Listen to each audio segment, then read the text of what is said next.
Bram Stoker was a type of civil servant that travelled the country before he became a novelist. In Ireland, in the late 19th century, people got their entertainment through storytelling. Shanachis, storytellers, were famous. Literary circles, people going to each other's house to be entertained by storytellers, poetry, song and dance. This was a norm at the time. So in Bram Stoker's life, he was very heavily influenced by his own mother, who was a famous Shanachie storyteller. Also, Bram Stoker was sick a lot of the time when he was a child with very serious illnesses, which made him bedridden. And during this time, it is noted that his mother would have kept him entertained with all sorts of stories, and also he would have read a lot of books at the time as well. Bram Stoker's mother lived through the times of the famine in Ireland, and the people during the time of the famine were known as the living dead. This haunting tale of the famine and how people were trying to eat each other because of desperation, gaunt, white and looking like dead people, like zombies walking around, would have had a massive influence on Bram Stoker's imagination.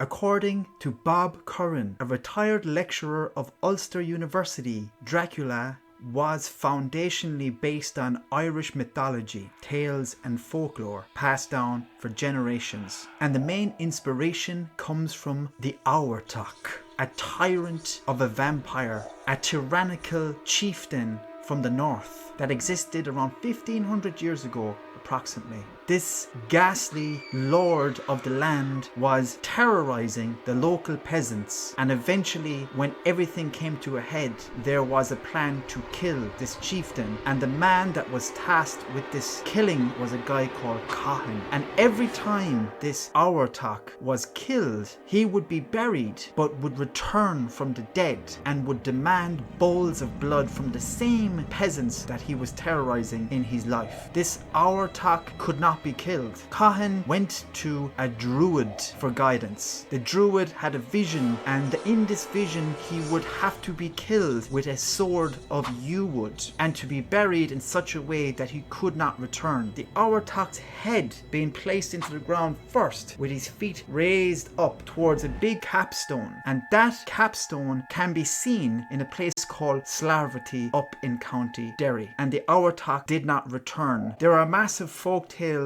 myths and legends around the country about all sorts of vampiric activities. I dealt with one of these in another video called the Darag Dua, the female vampire, and as we talked about the Auartach up in the north controlling the lands and causing tyranny. Also within the castle he has these female vampires that would look like Darag Duas as well. The weirdest one of all, from where I come from in Kerry, is a place called Dracula. This is a mythological fortress that was in a lonely pass in the McGillicuddy Reeks, the highest mountain range in Ireland. And apparently this fortress was abandoned after a certain amount of time because of blood-sucking fairies. Theories going around about Bram Stoker that he was heavily influenced by all of this, but used the context and the landscape and the story of Count Dracula as a way of taking all this folklore, mythological tales and incorporating it into this real-life historical figure as an amalgamation of what he was inspired by throughout his youth and life. My theory is that Bram Stoker wanted to write about this and also make a social commentary on Ireland in the 19th century, where there was British landlords who were really abusing their power. So it would have been easier for him as a novelist to bring that outside of Ireland, to kind of